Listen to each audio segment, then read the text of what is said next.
জলপাইগুড়িতে তিস্তা নদীর চরে বন্য হাতিদের আনাগোনায় ঘুম উড়েছে স্থানীয় বাসিন্দাদের।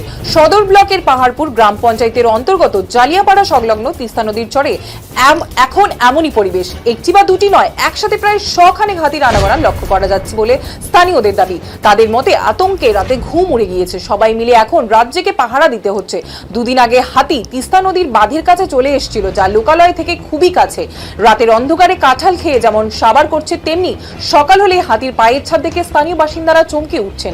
নদীর চরে চাষবাসের জন্য তৈরি করা অস্থায়ী ঘরগুলো ভেঙে দিচ্ছে হাতির দল। এর আগেও হাতি জলপাইগুড়ি শহরে প্রবেশ করেছিল একাধিকবার। এই এলাকা থেকে তাদের ফের শহরে প্রবেশ করাও অসম্ভব হয়ে পড়ছে।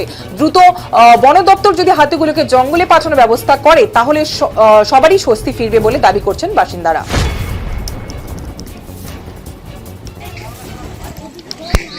আমার নাম বিশ্বনাথ অধিকারী। আমাদের বাড়ি এখানে। আমরা এটাকে আগে বলতো প্রেমগঞ্জের চর, এখন তো প্রেমগঞ্জের চর নেই, পাহাড়পুর পার্শ্ববর্তী এলাকা।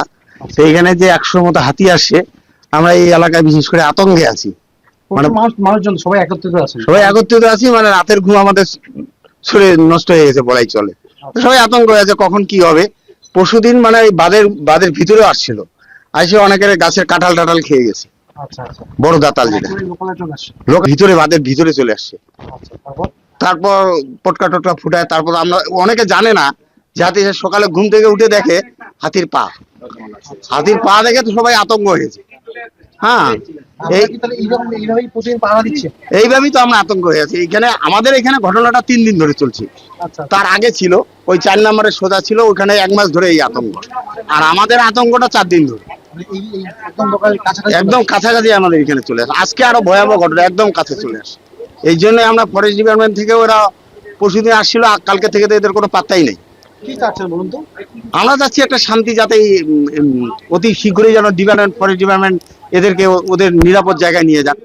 কারণ এটা তো জলপাইগুড়ি পার্শ্ববর্তী জনবহুল এলাকা না, যে কোনো মুহূর্তেই দুর্ঘটনা ঘটতে পারে।